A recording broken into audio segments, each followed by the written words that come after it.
Okay, hi everyone. Good morning, good afternoon, good evening.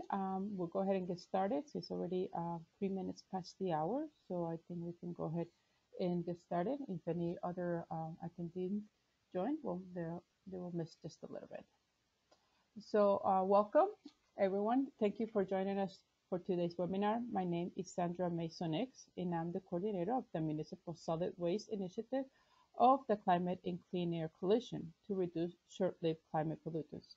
This coalition is also known as CCAC. I'll be the moderator in today's webinar. So in today's webinar, we'll be talking about a method to design solutions for waste management in low and middle income countries. For your information, this webinar will be recorded, and we also will be doing a Q&A session at the end of the presentation. But please wait to ask general questions at the end of the presentation.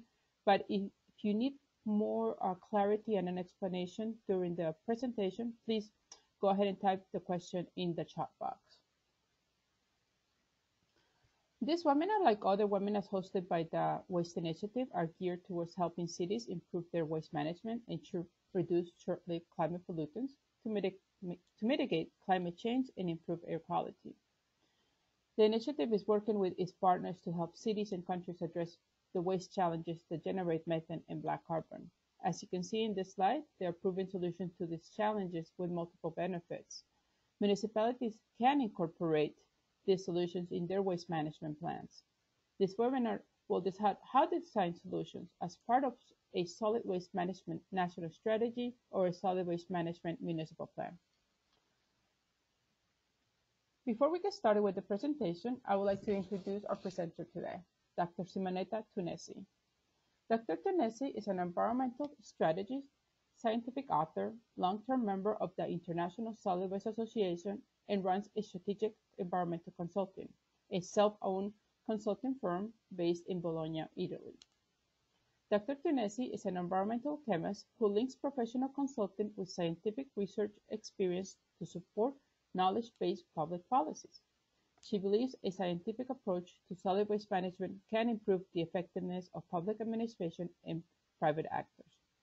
She has worked on several international projects, including in Burkina Faso, Senegal, Mauritius, Guatemala, and Egypt. She holds a PhD in water chemistry from the University of Wisconsin-Madison here in the United States, and a master in agricultural science of the University of Bologna in Italy. So with this brief introduction, let me go ahead and just make Dr. Tunesi the presenter for today's webinar.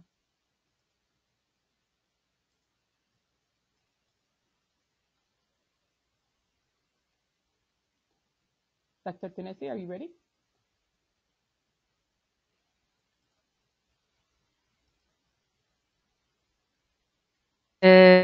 Wherever you are, good day. Okay, let's begin with our presentation. I'd like to begin by asking you to think about change.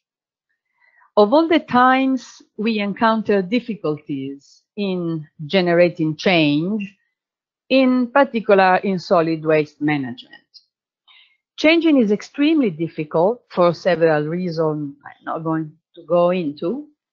And that is why we need the right tools to achieve it. This brings me to the focus of this presentation, which is planning in solid waste management, because I really do believe this is an effective tool that can help us introduce changes in non-effective solid waste management system.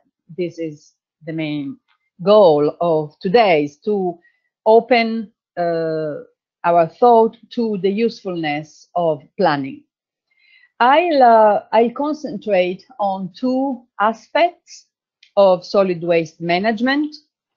And one is that action cannot be put mainly on municipalities' shoulders.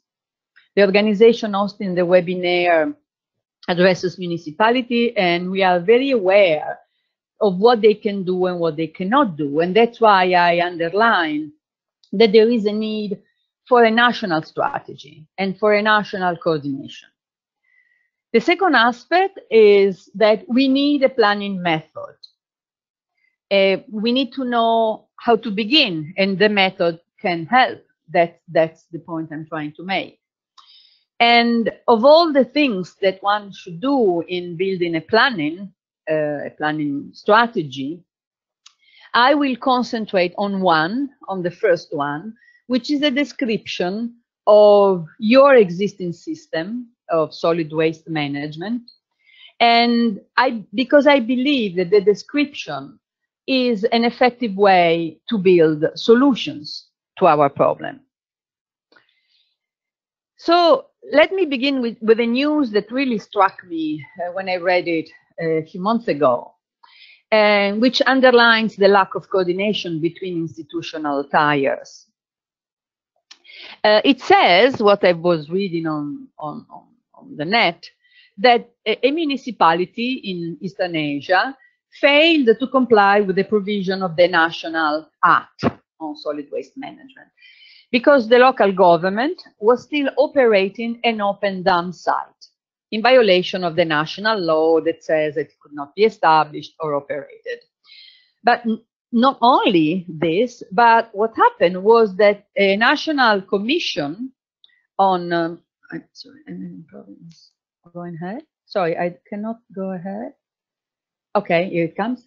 The national commission felt compelled to file an official complaint against the mayor of this municipality for gross neglect of duty. So I imagined this poor mayor trying to do the best for his citizens, and with lack of resources, with lack of money, and on top of that, finding himself filed by National Commission, which felt urged to push the responsibility on the municipality.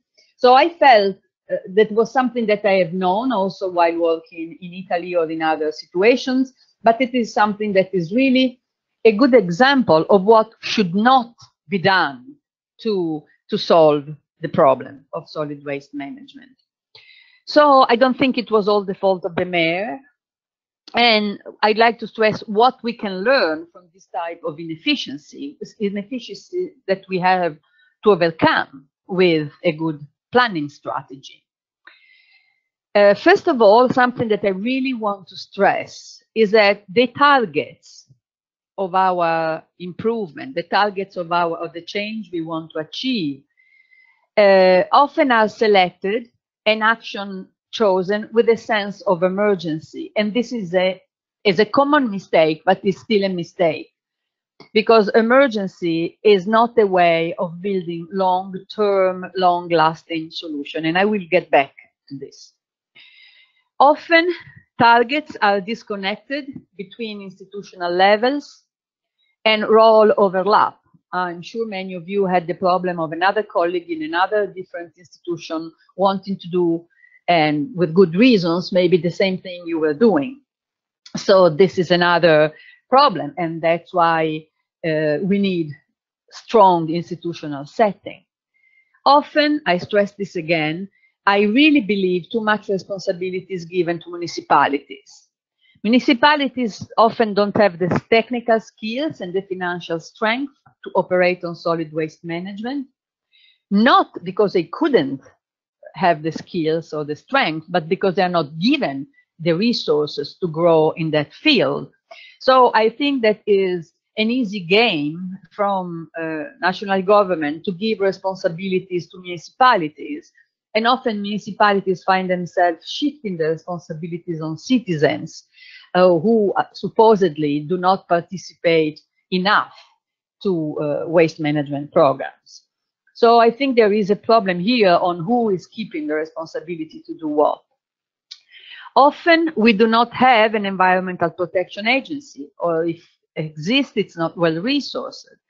And we know that the monitoring of the impacts, the environmental and health impacts of waste and waste management, is an essential part of trust between the citizens and institutions.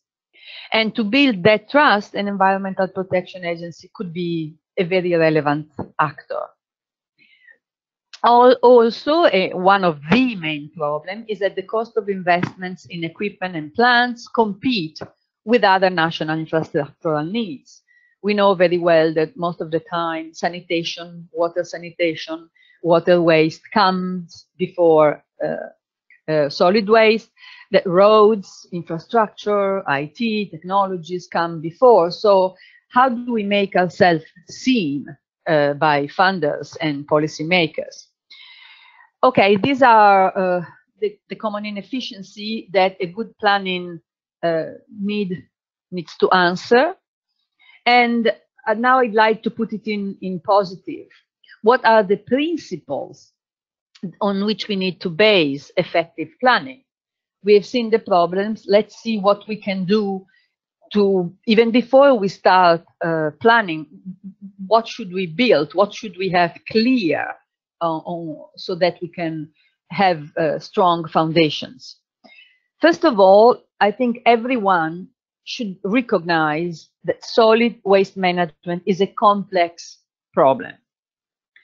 It is difficult even to define what the problem is for each of us, not in terms of individual problem, but in terms of the problem we are facing in our city, in our territory, in our village.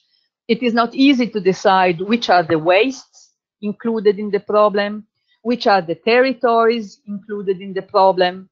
So the first we recognize the problem is complex, the better it is. So we stop looking for simple solutions. There are no simple solutions to the complex problem of solid waste management. As in general, there are no simple solutions to complex problems, like the one that administrators and planners encounter every day. A second principle of effective planning is to recognize that the evolution of solid waste management system takes time.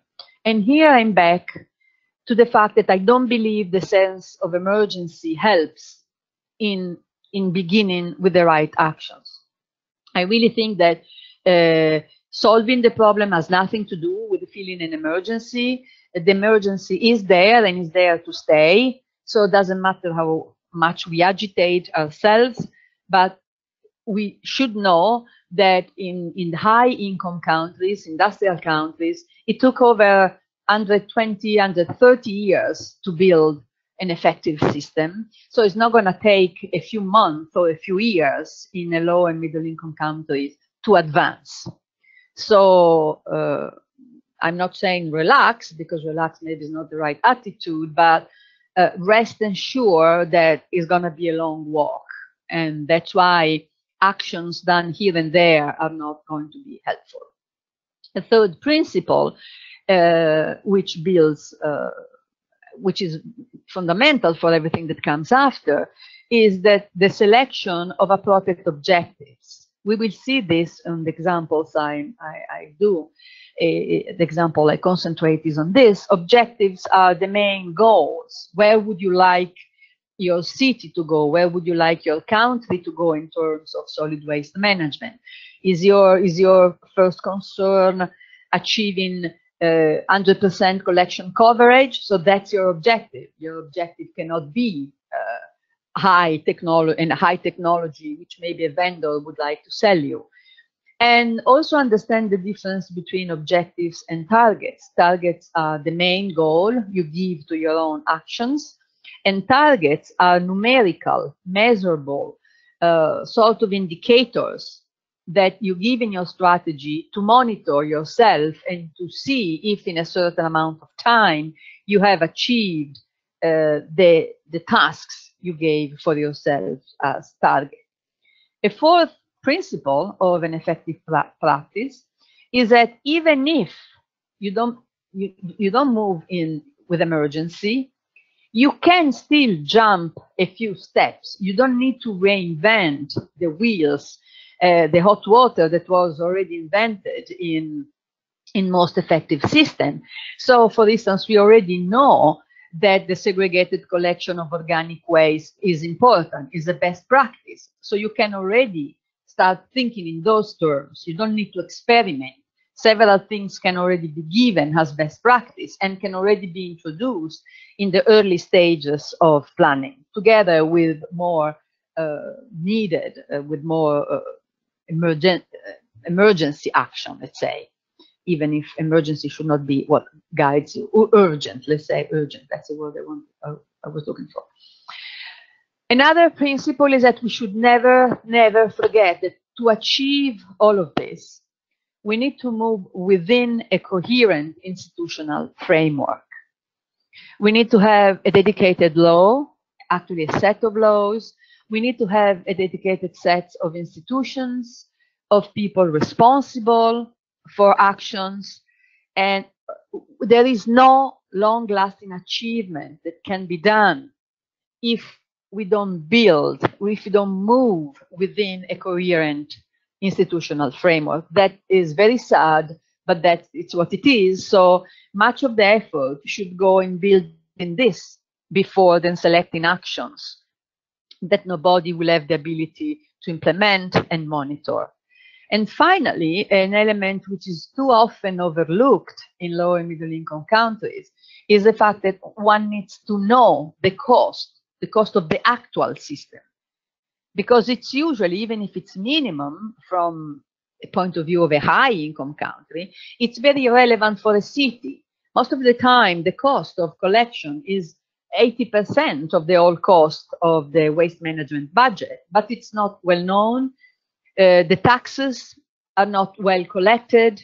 It's not well known who pays and doesn't pay. And so this makes very difficult to decide what the investment and the investment financing is needed.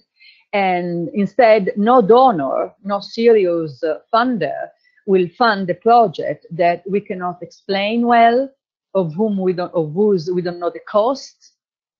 So cost is something else that we will have to learn how to deal with. It's not the object of my today's presentation, but is the object of the book I wrote on the planning method that I am discussing today.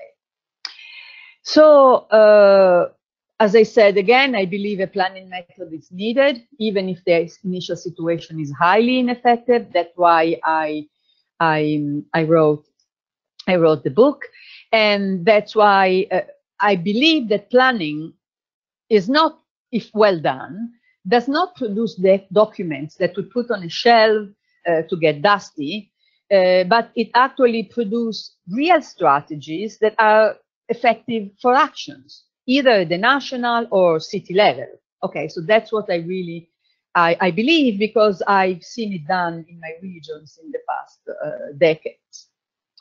And so how does this method proceed? It goes by step after step, clear steps that one can easily understand, policymakers and administrators can easily understand. And essentially, it begins with what I am concentrating on today, how you describe the current solid waste management situation. You need to describe the territory in which the solid waste management is taking place. You need to decide on siting criteria, which means you have to be clear on where you would allow a transfer station to be put or a landfill to be put.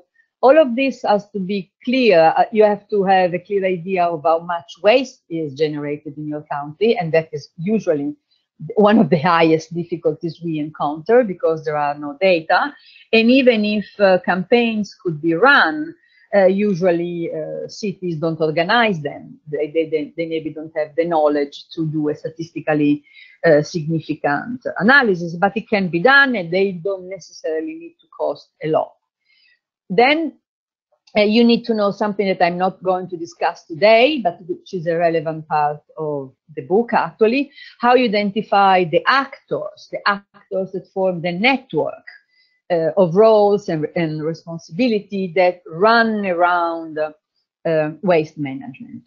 This is another part of the description, and actors are going to change according to the different socioeconomic situation, but they are very relevant. Then, after you have described the territory, the waste, the generation of the waste, the city, the economic situation, you go in more detail and describe the existing solid waste management reference scenario. What is the reference scenario? is your situation. Is your situation described by what I call waste flow analysis? You will see in a moment what I mean by this, and it is a tool to follow. It's like a story about your waste. You follow your waste from the beginning till their end, and so that you don't miss any of them. If they are burned, you see that they are burned. If they go to a landfill, you see they go to a landfill. This way of building the waste flow analysis requires the knowledge of each technical element of an integrated solid waste management system. You need to know if you have all the elements of an integrated system, or what are the elements that you miss, and I will show you what they are. And also, you need to do this waste flow analysis. Allows you to do a very important thing. You can perform a capacity analysis, meaning that you get to know how much of your waste is not treated in an appropriate way. And so you need to know the capacity, the ton per years that you would need to build a plant. You might need to build transfer station. You might need to enlarge a landfill. So that is the capacity analysis. The tons per year that you need to have dedicated plan to, so that no waste flows is running out of your system, creating environmental and health problem. So this system of following the waste through the flows allows you to assess critical elements. Once you assess and highlight the critical elements, you can decide in your context what are the objectives you need to give to your action, and what are the targets on which you can monitor your evolution. You need to analyze the institutional framework, either national, international, to see how to develop your system, and you need to know the national and local regulations. For instance, in terms of land use, we know that it's very difficult oftentimes to find land for waste management plans. So you need to know how to overcome this problem. Or, for instance, what are the rules for workers' protection? Okay, once you've done this and you've given yourself objective, you can say, how am I going to reach those objectives? And given that the technical elements that constitute technical elements that might enter an integrated system are various, there are many, you can reach your objectives in different alternatives ways. So what you can do, using the same waste flow analysis, you can draw hypothetical future alternative scenarios which would be realistic for you, for your realistic objectives and targets. These scenarios are useful because you can compare them in terms of environmental impact by use, for instance, of life cycle assessment or environmental impact assessment. You can compare scenarios in terms of cost, if you have been able to define the structure of your cost and revenues budget. The revenues come from the sales of the materials and the energy contained in the waste. And then once you compare the scenarios, you can finally select which one is sustainable from a financial point of view, and you can address donors and funders from a much stronger position, because you know what type of plants, technologies or non-technologies you are choosing. You know how much it would cost. You know how much your tariffs will be part of your revenue system. And so you give yourself and the donors and the government, to which a city might ask money, or the same government if it wants to implement an effective solution, what the cost would be. I'm not going to discuss this. As I said, all of this has to go through a public consultation. Otherwise, you will always find opposition and lack of trust from citizens in terms of the impacts of the plans you want to build, and you find opposition which can lead to the plans not being built, as many times happens even in my country. And so after you have done all the steps, you finally you can arrive at the official approval of either a national strategy, which is absolutely necessary, and or the municipal, or for instance, in my country, it's regional plans that move within a national strategy. So let's see what I said I would concentrate on, which is the description of a waste flow system, a waste flow tool. I'm going to show you a schematic of an integrated system. It might look complicated because it's the first time you see it, so don't worry. The point is not that you have to understand it all. You just have to understand what following the flows means. And you have to think if it can be useful for you, the proposal I am making. So the integrated means several things. One of the things it means is that it integrates over different waste type, which is household, commercial, business, industrial waste, which can be similar to household waste. And integrated also means that you are able to integrate both the recovery of materials and energy from your waste. Integrated also means in terms of economics, but I'm not going to go into that. I'm mainly focusing on integration with respect to several types of waste and integration with the recovery of energy and materials. So you begin by describing how much waste you produce in a year, decomposition of the waste, because decomposition affects the type of technologies and techniques you can use and the type of collection you do. So then what you do, you go on and begin describing what you see here. You describe the type of containers you have for collection.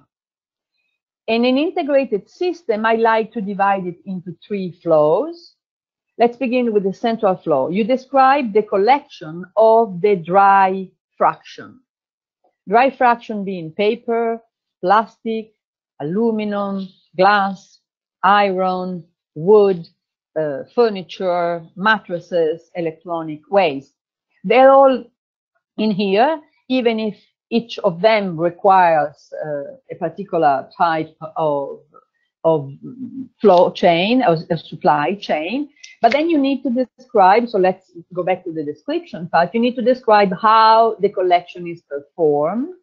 And the collection implies containers, the number of containers, type of containers. Are they made of plastic? Are they bags? Are they plastic bags, paper bags? Do they belong to the citizen, or do they belong to the local authorities? Who is responsible for their cleaning? These things are essential because the cost varies according to this type of solution. Then we need to describe the transport, and oftentimes we need to go to, because smaller smaller vehicles are used for the collection, we need the use of a transfer station that where after the transfer station a bigger truck can be used to transform further. And as I was saying, you need to do this for the dry fraction, you collect it segregatedly. For the wet fraction, food waste, green waste from public parks, the containers, the transport used to move them to the further action. And you need to describe how you collect the residual waste. What do we mean by residual? Everything that is left after you have done the segregated collection of something. We know that most time in low-income countries, everything is residual because very little segregated collection is done, and only often by informal sectors. So most of the time in a non-integrated system, you would have that this is all you are describing, and a little bit of this. Then how does an integrated system continues? It continues with bringing in the real plants. Let's follow the supply chain of recovery from dry fraction. They are brought, as we said, to a transfer station. Then from a transfer station, they are brought to sorting plants. The plants that separated paper from plastic, from cans, Usually glass goes to a different sorting plant because glass cannot be handled in the same way. It's too dangerous. Because all these plants, even the most expensive, the newest, require the use of manual personnel that actually physically distinguish between different types of recyclables. I'd like to be clear, this is not the recycling or the supposed recycling that sometimes is suggested to be made on residual waste. I don't believe any recycling or recyclable fraction can be made from residual waste. And so these are plants that separate only what comes from a clean, separated collection. For plastic, the process is long because you need more sorting plants, because plastic needs to be sorted by type and color. Then if we look at the supply chain for the organic, we get the food is transported either to composting plant, to recovery of material, compost, or to anaerobic digestion for the recovery of energy as well, energy in the form of biogas or biomethane for fleets, for trucks and for vehicles can be produced. And this is a very, very effective way of reducing the CO2 contribution of a waste management system. Anaerobic digestion is very good to reduce the climate change impact, which is relevant, for instance, for the climate and clean air coalition who's hosting this presentation. The residual waste can go either to landfill, which should really be the last resort. First of all, it should go to places where energy can be recovered from the waste that cannot be recycled. So this is what we mean by describing. This is a generic integrated system, is a simplified system, even if I know it looks complicated the first time you see it, but it's simply because I wanted to indicate the main technologies that can be used and that are necessary in the recovery of materials and energy. Let's move to an example which would be more familiar to you. This is an example that we did with a student. It's Montevideo in Uruguay, Latin America. And this is we tried with the little data we had, data were very old. We had to estimate the update in 2017. We did it by using an economic equation, considering the increase in the GDP. And essentially what we see is that the majority of the waste goes actually to a landfill. Here the flow, I'm sorry it's not indicated in the percentage, but this would have been the main flow, going to landfill, collection from containers in the streets, a truck, and going to the landfill. Actually, there are many dump sites. There is a lot of loitering, abandonment of waste. So this would have been another relevant flow. And then the only actors performing recycling are informal sector. They achieve something like 4 or 5% on the total waste generated, but they are active, they made the effort, while the local administration only suggested some new bins in a couple of neighborhoods, central, more socioeconomically high neighbors, and commercial centers, where they attempted to collect food and plastic. But as I said before, if you do actions governed by a sense of emergency without a real strategy, they don't really go very far. And also they have the collection of material for composting. So the question is, how do I evolve from here? What objectives and targets do I choose? We have seen, and you know better than me, that when we accepted compactors trucks or containers or technological plants from international donors, these situations usually didn't create a long-lasting solution. So going from here and added some trucks or some container, it's not really gonna make a big difference. Or we might have in mind what happens in my city. This is the real, even if simplified, but real description of the integrated waste management system of the city of Bologna. Here you see the collection here in the central part, orange, the segregated collection of paper, plastic, glass, aluminum, iron, scrap iron, wood. Also here you see the segregated collection in civic center, in dedicated transfer station of wood, furnitures, electronic waste, construction and demolition. So the system is very articulated. We don't only have containers in the streets or near homes, but we have dedicated transfer station for that. Sometimes we have huge skips near big commercial centers, and sometimes we have trucks going to collect specific type of waste for markets, for instance. And then we have the residual waste.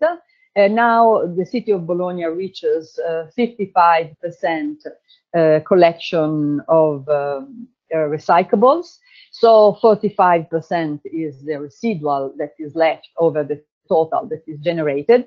And it is mainly sent to an incinerator, high efficiency, high energy recovery incinerator. We also have, this was the past situation, which some waste got sent directly to landfill. This is not possible by law anymore. And so we have a pre-treatment of residual waste before it goes to landfill, even if we are trying to reduce this flow and have everything, all the energy that is possible to recover. So the question was, can we go from this system to this in a few months? Of course, no. We need a lot of money. We need a lot of capacity. We need technical people able to even design the collection in a certain way. So what we need to do is something else. We need to have clear in mind that when we plan from such a simplified situation, we need to answer to contrasting needs, address the most pressing intervention, which could be collection coverage or the remediation of open dumps into sanitary landfills, while at the same time, we need to write a strategy that also plans ahead and address the medium term, meaning how am I going to start segregated collection? Do I have the money to start some composting examples? Or if I am in a middle country, can I build anaerobic digestion? So while we move from that situation, we also need to keep in mind what are our strategic goals. And I like to summarize them. Organize the source segregated collection of selected fraction. If you are just starting, begin with food collection, segregated collection, because, and we get to the other essential point, is if I wanted to give you one indicator to remember for an effective system, it's the elimination or reduction of biodegradable waste disposal in landfill. That is your goal. That is our single goal. Because if you are able to eliminate the biodegradable waste in landfill, means that you've been able to do something with it before. Mainly do segregated collection and use it as compost or energy recovery. So if you remember this, you should be able to think what are the next steps for your ineffective system to begin to evolve. And then energy recovery for thermal treatment, that is really for middle-high income countries. We can afford the financing required by that. So how do we do that? We go to the fourth step of the method I'm suggesting, and you start building scenarios, but scenarios which are appropriate to you. You will never build the scenarios that looks like this. This is impossible. you will build a scenario starting from your situation. What can you do? You say, okay, maybe the city should concentrate on increasing its own role together with the one of the informal sector, should be increasing its own role in the segregated collection of selected fraction. So let's assume that the first step will be to reach a 15% collection. Let's forget about the 65% that the European Union talks about. That has nothing to do with what you can do. It was developed in a totally different context. And let's concentrate maybe on the collection of the organics. Can we afford a small anaerobic digester? Does it make sense, or should we stop with composting? But by doing that, you reduce what goes on the landfill, you reduce the environmental impact, you probably will be able to control better the dump site, even if that's not so easy. But then you start achieving your overall goals of reducing the biodegradable waste to landfill and reducing the impact that the landfill generates, while starting to increase the recovery of materials and somewhat of energy from your system. So you begin to position your system towards the overall strategic goals on which you can build. And every action makes sense because it's part of a larger vision, of a flow, of a total flow. And also, this system is very, very important because if you try to design this flow, you need a lot of data. And so you learn what are the data you need to go out and gather, or what are the estimates you need to do. So it's very, very important because it forces the administrator and the planners to realize the data I don't have. I'm currently trying to do this in Burkina Faso, and the situation is really, really, really difficult because we have no data. So how do you monitor if you are moving in an effective way? First of all, you should ask yourself if you are building a coherent legal and institutional framework. That's the first key to understand if you're moving correctly.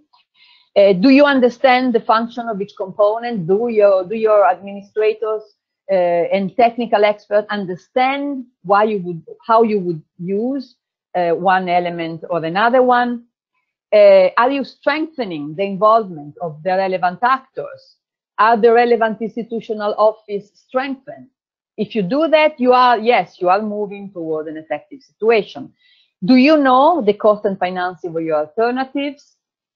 And also, this is very important, you should know what is the productive characteristic of your region and your nation, so that you use what you recover from waste within your region and your nation. Otherwise, really, recycling can be a tricky business because you would be exposed to the market fluctuation, which recently have been very, very high. So this is the first description of this method, trying to give you the positive message that solid waste management is highly complicated, that the solution cannot be simple, but it can be built. We can build it if you recognize that it is difficult and we brace up for the difficulty. One last thing I'd like to say is that we are organizing in May in Bologna, Italy, the Istituto Cattaneo, with the promotion, as you have seen, of the Climate and Clean Air Coalition and of ISWA, a spring school. It's a week spring school. It addresses mainly policymakers, administrators, experts, researcher. It's not for students. It's called school, but it's a training. It's a spring training, because we really want to take our time to illustrate this planning method and to make the participants able to, if not to write one, to understand what it takes to write a good planning tool and to start planning. So this is all for now, and I'm open to questions. Thank you. Thank you, Simonetta. Let me go ahead and make myself the presenter. Okay. Okay, thank you again, Dr. Tunesi, for your presentation. Now we'll go ahead and take some time for questions. So please type your questions in the chat box or raise your hand. Have the list of attendees. And if you have a question, then I'll go ahead and unmute your microphone.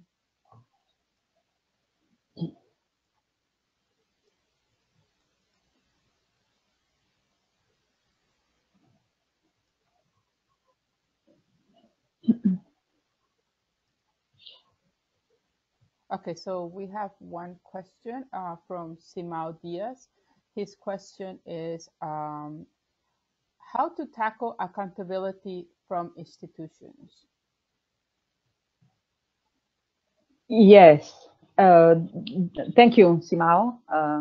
And that is the question. Simao is absolutely right. We know each other. He has direct experience in planning as well. And I guess that if an institution, in my experience, if an institution begins planning, it is accountable, because most of the time they don't even want to listen the story of planning. So if they begin with the idea of writing a plan, either the national or a city level, I think they had already made a major step. For the rest, I believe in what is hidden in the question, maybe, is that trust between citizens and institution is the most relevant element for citizens to participate in planning and to agree in having plans built. And that I really think that it's not something that pertains to waste management. Actually, I think that often waste management is a victim of a lack of trust, which was acquired before because the institutions weren't able to be in contact with their citizens or treat them poorly. So I think that waste management can demand accountability from institutions, but I'm not sure it can build it. Because an institution which participates in planning is already, in my view, an accountable institution. So I think that waste management is very, very relevant in the discussion about development, because it is a metaphor of many, many problems that we have in our contemporary society. And the role of institutional accountabilities is one of them. And I think by planning, by stressing the need for planning, we stress the need for institutional accountabilities. But I'm not sure we can really create it. I don't know if this answers Simao's question. Simao, let us know if that answers your question, or if not, then if you would like to have more clarity, please just go ahead and let us know, and I'll just unmute you. You can ask directly. Meanwhile, we have a question from Jasmine Khalifa, and she would like to know about your experience in Egypt. She would like to know, what are the major challenges of waste management in Egypt? Okay, sorry, I think I cannot answer that because I was in Egypt in '98, and actually I was working on a water project, modeling water. I don't know how much it evolved, so I think that everything I say will be awfully non-updated. And I don't know if it evolved in terms of use of some technology, if composting was there. I would assume that collection coverage would still be a problem as it was then. At that time, it was made by children, but as I said, it was 10 years ago. So I'm really, really sorry. I would need to inform myself better on that. I'm sorry. Okay. Hopefully we can follow up with that question Yeah. by email. Then I have another question from Surab Manuja in India, and he has, do you feel information technology in IT-based applications can help or can play a major role in tagging the amount of segregation of waste? If yes, do you have any examples or have you seen any examples? It depends on, thank you for the question. This is very interesting. And I'm thinking about that, been thinking about that lately. Okay, it depends on what type of efficiency are we talking about. Are we talking about a system in which the municipality or the nation government has supported full collection coverage, and segregated collection is already a decision which is made? So if this is the situation, IT can help making the system more rational.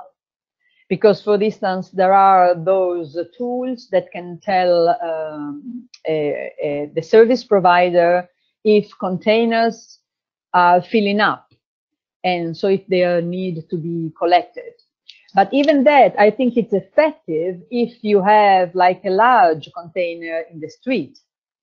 Because if you have to go door by door collecting from containers which belong to private families, you cannot send a truck simply because one bin is full, even if the IT could attach to that bin. So I think that these technologies are useful to rationalize something which is already well organized from before. IT technologies are not substitute for planning. IT technologies are not substitute for the question that Simao was asking before, for institutional accountabilities. First, the institution needs to have decided to plan. It needs to have decided to dedicate full attention to collection coverage and how you collect. They need to have, in my opinion, a public utilities. I don't personally strongly believe in privatization or handing everything off to the private, because if there is money that can be made, I don't see why the public shouldn't make it. And so you need to have a service provider with a strong involvement of the public that has planned very well the types of containers, the number of containers, the number of times the truck is going to come to collect, what is the segregated division. And as part of this planning, IT can be added to rationalize, for instance, the path of collection or the opening. For instance, in rich countries where everyone has to pay a high, I can tell you it's pretty high, taxes on waste management, what is happening right now is that they are putting a chip to recognize me when I open the bin. So then I can be taxed for every time I open the residual bin. And so information technology can be effective, but only when these systems are in place.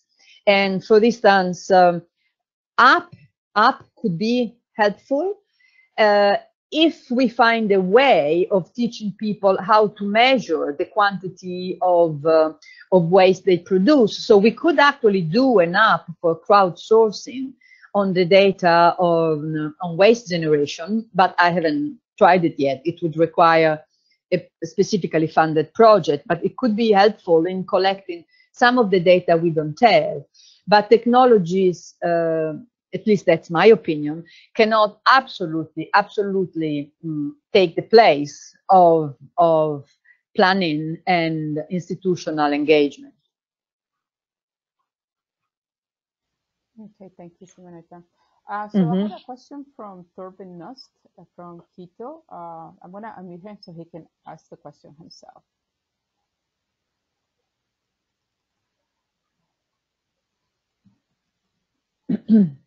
Hi, Torben, are you there? Yeah, can you hear me? Yes. Go ahead. First of all, thanks a lot for the presentation. In Quito, we already developed an waste management master plan in 2016. Next year, we are trying to implement it. Obviously, in kind or such a plan, you got many waste streams, and you got many objectives and goals.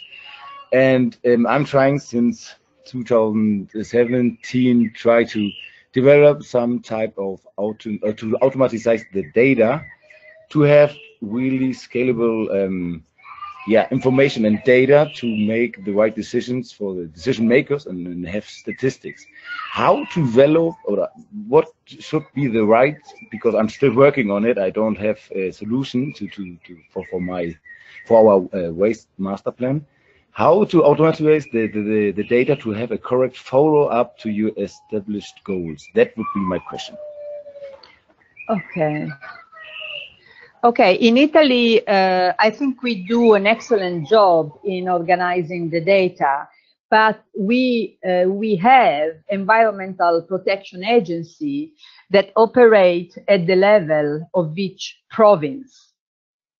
So environmental protection agency are in charge of collecting and elaborating the data. And then also, then there is a national protection agency which collects all the data and writes a national report where all the data are analyzed. But where do the data come from? They come from a legislative requirement, a legal requirement, that is that every waste generator has to fill up a form, a yearly form, in which it says how much waste it generated, where it sent it, to which treatment plant, by which carrier. The same thing is required by each waste carrier. And there is a way of connecting by a number all the waste from the generator through the transporter to the plants of treatment. They are followed by the same document, so that when the Environmental Protection Agency gets the data, they can check, as the police can check, if the waste really actually arrived to that plant. So there is, first of all, a legal requirement for every waste generator to keep up the data, the database. They keep it up in paper, but they are obliged every year to report all the annual data online, which is a system that the Environmental Protection Agency has organized. So they collect it on paper, because the police can only go and check the paper. The paper has to be kept every time a truck comes and collect your waste.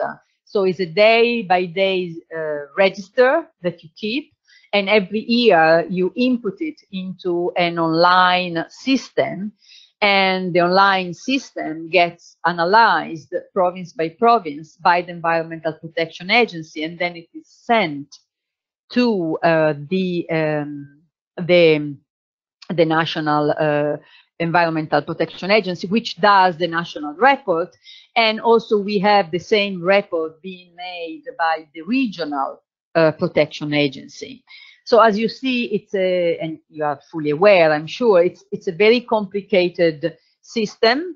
It took many, many years to build. And actually, the region of the south of Italy are not participating because they never took the money to build an online system. So they are still in the midst of a rather confusing paper system. So the first thing that needs to be written is in the law. There must be it must be made compulsory to register every waste generation.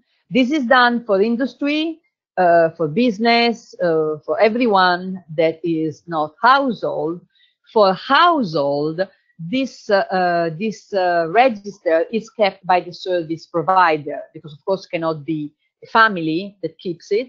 The family is not held responsible for its waste generation. It is a service provider for household that is held responsible for waste. It has responsibility for the waste, and so it has also responsibility for filling up the form for data collection every day and every year in the information system.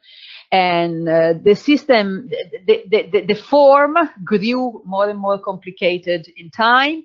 You could begin with a few simpler questions about the location of the waste generator, about the amount and the composition and the first destination. In Italy, it grew more and more complicated because we moved the responsibility onto the people who run the plants. But you might at the beginning start only with the people generating the waste. Depends on how much money the city has, and actually you need money from the government and a strong government intervention as well. I wouldn't suggest the city to live on its own. Or, this is a complicated way, another way it could be done, you select very few indicators, a totally different way. A few indicators could be waste generated, waste recycled, energy recovered, plants operating, very few simple but essential indicators that could be selected, and you monitor only those in a different ways. And I don't know which way you have to collect the data. So it's either you start building the whole system, which is essential to keep track of illegal waste. I mean, to understand if you're not understanding something. It could still be circumvented as they do in Italy, but it's okay. Or you can start with the simpler indicators, which could be good to monitor your policy. I don't know, you can put indicators on your own targets, the targets that you have written in the keto plan. So I don't know which way you could go. There are several ways, but either way, indicators might be simpler. It's going to be complicated. Okay, thank you, Simonetta, for that answer. So we have another question. It says, I would like to hear your opinion. This question comes from Cecilia about biogas as a solution for solid waste management. And I'm guessing biogas from anaerobic digester or maybe landfill. I don't know. Cecilia, I'm going to unmute you so you can maybe clarify. Hi, Cecilia. Hello? Okay, Cecilia, can you hear us? Hello? Yes. Hello, I'm sorry. I'm at the library. What is the reason how to go out? I'm sorry. Yeah. Can you hear me? Yes, I could hear you. Yeah. No, my question is like I would like to ask you about biogas from waste, or like household, if it is the same solution for solid waste management. I don't know what you think about it, please. No. Okay. Okay. Biogas can be produced from food waste and green waste. You can produce it either from landfill. If the landfill is well engineered, you can produce electricity from it that you put in the grid, or from anaerobic digestion. You could also produce biogas to produce methane and put it on the grid as electricity, or you can use it to produce heat, or the best in terms of CO2 reduction solution would be to produce biomethane to put in vehicles, to put biomethane run vehicles like the fleets for waste collection, or buses in the city, And so the segregated collection of food waste is very important because it can lead to a very environmentally efficient way of using biogas. So I think that for low and middle income countries, it's the first approach they should explore. Probably not low income countries, but middle income countries. Low income countries might not have the finances to do anaerobic digestion, but for middle income countries, yes, creating the supply chain from segregated waste collection to anaerobic digestion is very important.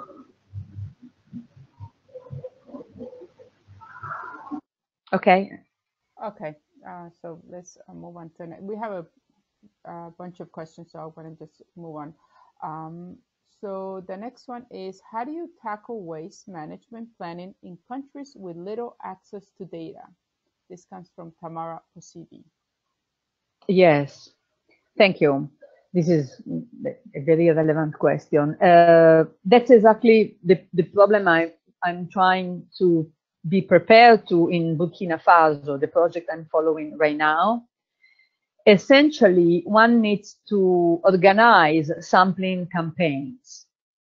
You need to really go around families, either with a little charge or the vehicles that go around and collect them, selecting neighborhoods, selecting weeks, and doing it in the course of a whole year.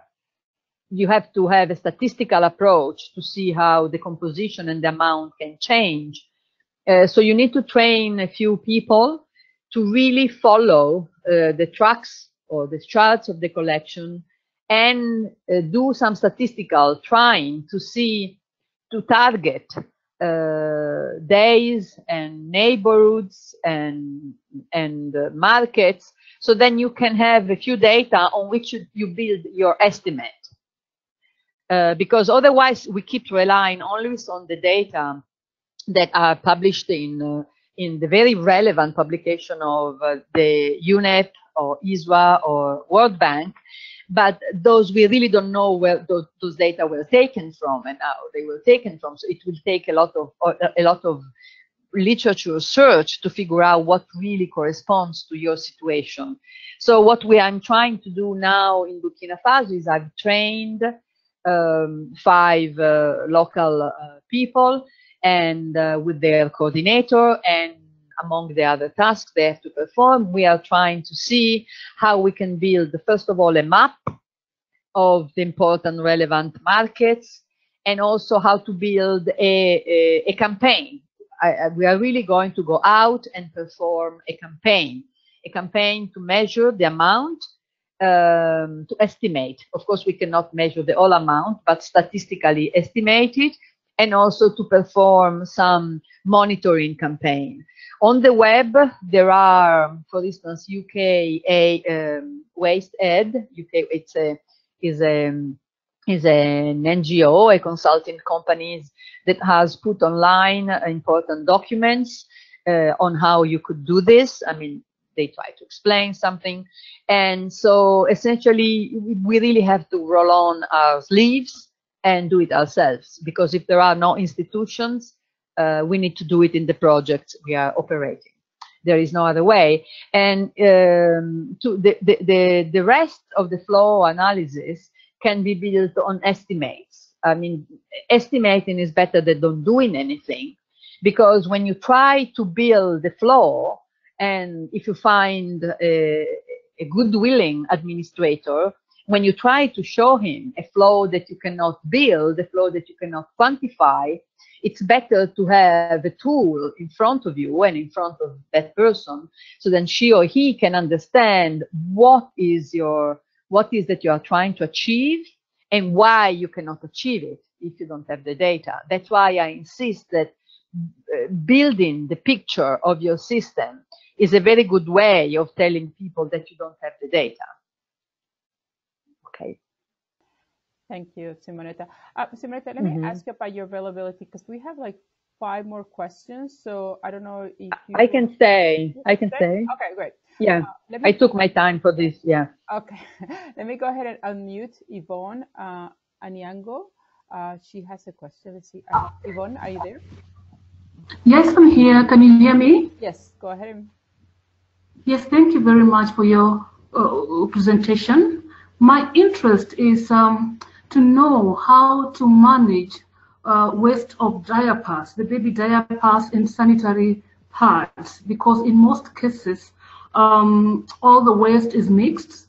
Like when the companies that collect wastes, they mix all this together with other wastes. So is there a better way of managing this so that I can use the information to share with other people? Thank you. Mm-hmm. I'm sorry, I cannot. Excuse me. So please go ahead. I'm from Kenya. Yeah, I'm from Kenya. Okay, thank you, Yvonne. Thank you. Yvonne, I cannot be very precise because I've never operated one of the facilities that they use to recycle diapers. And my suggestion in your country would be, again, we are back to square one, organize segregated collection. In my city, we do organize a segregated collection of diapers. I'm aware it was a problem because not having been very well explained to citizens, actually citizens put many other components, and so diapers get contaminated and it gets difficult to recycle. In your case, I would keep them separated and put them in the flow of medical waste, hospital waste. If you have treatment for those, either by incineration or other technologies, autoclaving or other technologies that are available, I would collect them in a segregated way and put them in the flow of medical waste. That seems to me to be the safest way to remove them from the landfill flow. I'm sorry I cannot be more precise because I have not used with any service provider in that field. But if you want, we can, as Sandra was saying before, follow up on email. Okay. So we have a question from Faya Panjasoa. Sorry, cannot if I'm mispronouncing your first name. So the question is, can we plan only a solution for their landfill, or should they plan solutions, activities for all waste management? Because they're having an emergency with their landfill.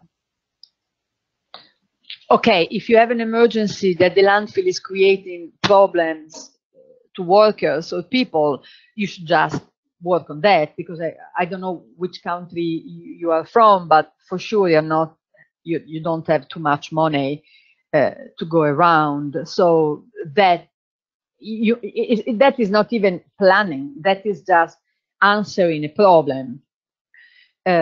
Which should be done, because if the landfill is falling apart, or if wells are contaminated, or if dust and smokes gets onto people, that's what should be done immediately.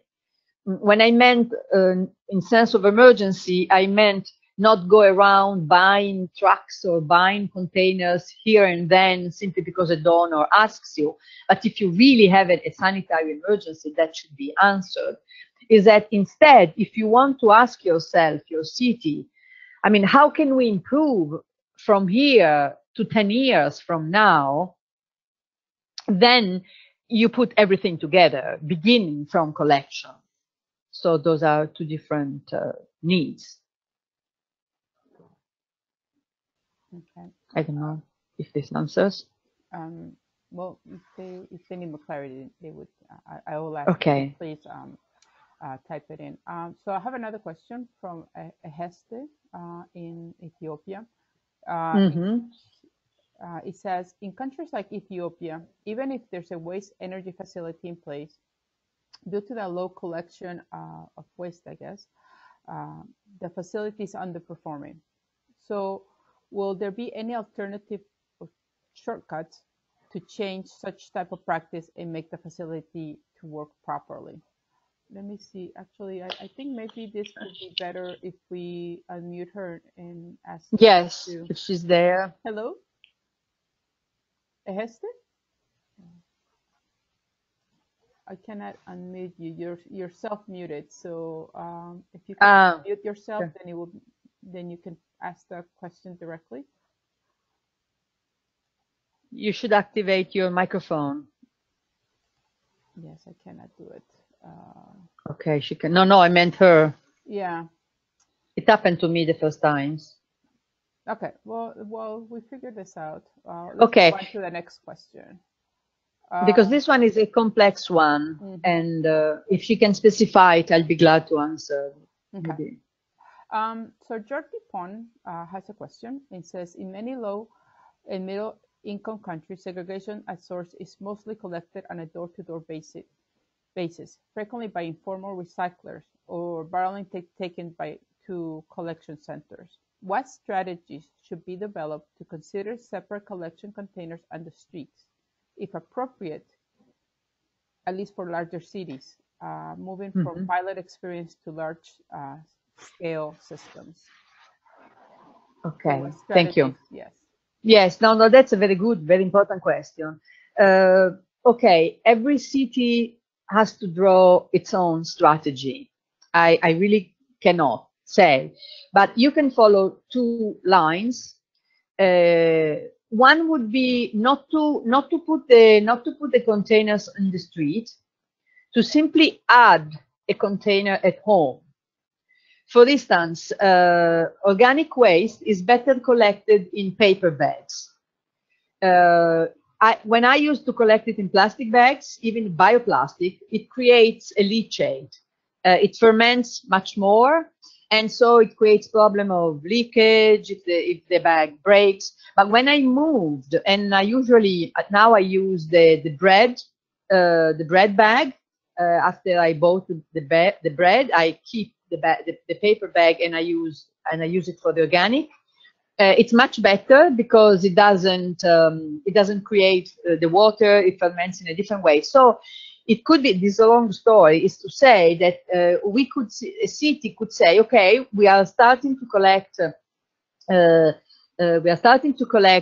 food waste, or garden. Garden is even simpler because they just leave it outside the door and you can come with any child. You don't need the container. We collect the food waste, and by simply asking you to add in your home an extra container, which could be as simple as a paper bag. But then you still have the problem of planning for the collection times. You need, if you ask people to collect organic waste, you either go and collect it at least twice a week, or the other solution you were suggesting, you put a big container, always accessible, on the street, which should be actually closed. In Italy, we open it with a key that every family has to avoid people to put undesirable waste in it. So it is open only when you want to use it for food waste. So you see that the solution that can be adopted are different. You can keep going with door to door. In Italy, we have a high level, very good level of door to door segregated collection of up to 5 fractions. You have different bins at home. Of course, you need a big home. I have a small home and I have a problem. I put them on the stairs. I ask my neighbors if I can do, and I put plastic and paper there. But so in Italy, we do have door-to-door segregated collection of, actually in Germany, they have the same in many different places. So segregated collection door-to-door can still be done from home to home. If the city does not have the money to change the system right away, they can do it that way. Or they can begin a different system, which is putting big containers on the streets. But those as well are choice that a city must do in their own planning. So it's really a question, it's not an easy one, but that the administrators and the experts have to sort out with the citizens through discussion.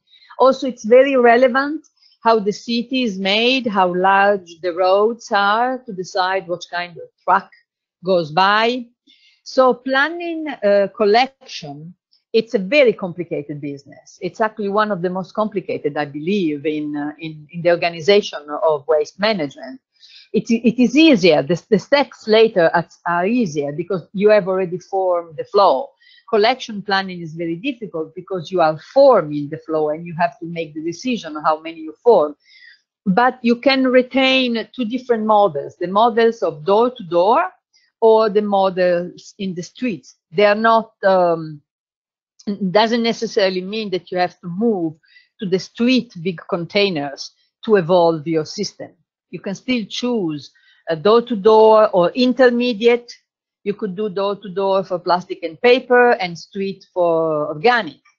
It's really a matter of decision that stays with the service, the city, the service provider, the urban structure, and the citizens. Either way, it can be done. In fact, in my general flow, I put all sorts of type of plastic bags, which are door-to-door, big containers, intermediate containers. So it's really a matter of choosing a model, or even two different models could be chosen in the city. For instance, in Bologna, we have a model for the historical city center and a different model for the residential area around, because the city center is more beautiful. So we do it differently. So it's really complicated, and one way doesn't exclude the other one, but they are all choices. And also there are choices that are essentially political. And also the cost changes very much. For instance, in Italy, the cost of door-to-door might be higher because door-to-door collection requires smaller vehicles, so they have to run more. But if you go around with little charts or different vehicles, and if, for instance, the workers are not have a different wage that in our country they are very well paid, so as it should be. So that makes collection more expensive. So it's all a matter of really getting to think about it and take 6 months or a year to figure out how you want to do it, buy the containers, buy the adequate vehicles, and attempting it. In rich countries, we went through many attempts, and we still haven't stopped fighting over it. So it's not going to be one shot. It's going to require attempts. Okay. Definitely, I completely agree with you. It's so a trial and error in a lot of planning. Yes. in participation. Yes. It's unavoidable. Mm-hmm. I know it sounds like a non-answer, but that's the reality. Okay, so we have another question from Simone Anderson. And the question is, I'd love to hear about some good examples of where the planning has started and reached some actions toward more sustainable solid waste management, and also good examples of private initiatives with well-functioning companies that collect and sort waste. Mm-hmm. Okay, unfortunately in low and middle income countries, I am aware of plans like the one that before was mentioned about Quito, or the one that Simao has been working in Mozambique. So there are plans that have been made, many plans. Many of the plans I've read didn't seem to me that they would have been successful because they were too generic, they were too up high. They were sometimes a description of technologies, of what could be done, of what collections could be done. And I think that a plan needs to be very specific. At the city level or at the region level, which is the better way for planning. I don't think cities should be required the planning because they, for me, they're not the right level. At the regional level, then I haven't seen that many effective plans, but I know that in Mozambique they are acting on them, as they were saying in Quito, they are trying to follow up. So if of course, I'm not talking about the plans made in high-income countries. I mean, that's a totally different story. And so, yes, there are several plans. I am not aware, and maybe this webinar will stimulate through Sandra the collection of effective models, because last year when we did the first example of the school, nobody really brought any example of an effective planning. Plans, yes. Effective planning, it's a different story. Sorry about this. But if anyone has more information, I'll be glad to have Sandra act as the funnel to collect more a good experience on this. Definitely. So the second part of the question was if you know of private initiatives with well-functioning companies that collect and sort waste. I guess. Yes. I think that there are many. I wouldn't like to name names. There are big companies that go around. What I am more concerned is when a country that does not have any idea of what should be done privatizes the collection to concessionaires, to anyone that owns a truck. That is what I'm not in favor of a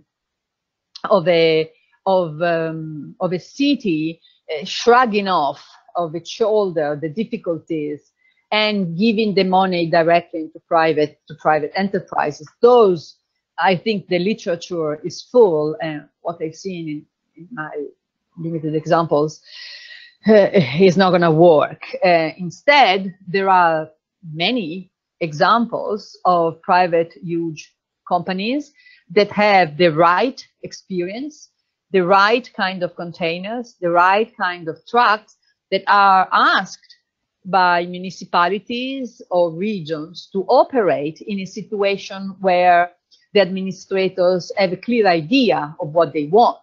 So they go to the private company and they say, okay, I want 5 or 3 or 2 containers. I want them at home or I want them in the street. I want the waste to be brought to a transfer station. And I want you, and we are going back to the question of data, I want you to reach these indicators. So when this is the political context, companies with the right experience perform very well, I believe. I mean, we all have visited countries where there is no waste around. Of course, the problem is that if the country does not have the money to support a complicated system, there is only a landfill at the end of this collection. But at least cities are clear, and the collection is organized in a way on which administration can build for future improvements. What I was referring to was when you simply do not have a foggiest idea of what you want to do and you privatize it, so you don't have the problem anymore. You simply run the money to private companies in the absence of any possibility of having a monitoring. So I think that has proven not to work.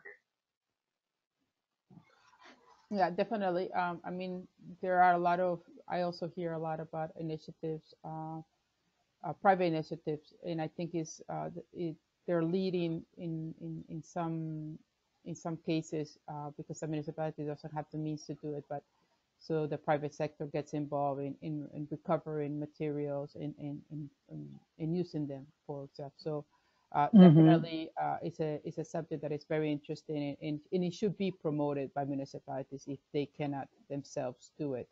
And it should be included in the planning as well. So the last question I had was from Hestep. Well, I don't know if Ethiopia. Yeah. I don't know if you want to try to answer it. I cannot unmute her microphone. Okay, that question is particularly complicated, but from very, very outside, from the very, very outside, I was personally shocked, to use the right word, and I'm sorry about this, to see that the thermal treatment plant, which I think must have been built very well and with high efficiency, was next to a landfill, which was huge and not remediated. So in that, probably there is the answer to the question as I interpreted.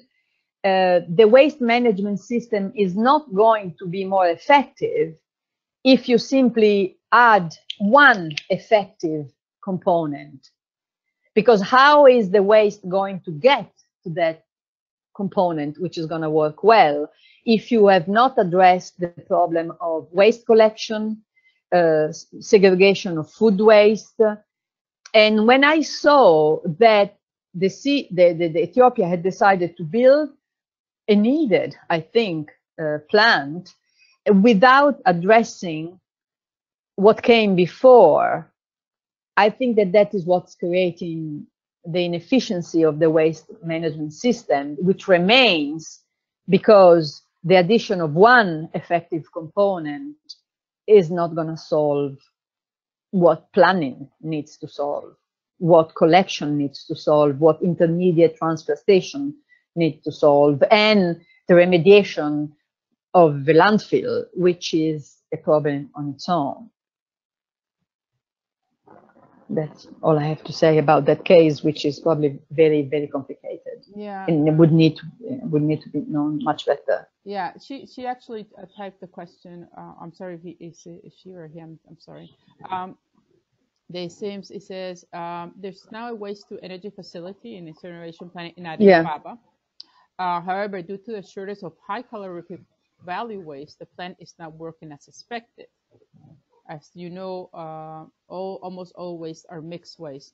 Therefore, what can the city do to change this situation?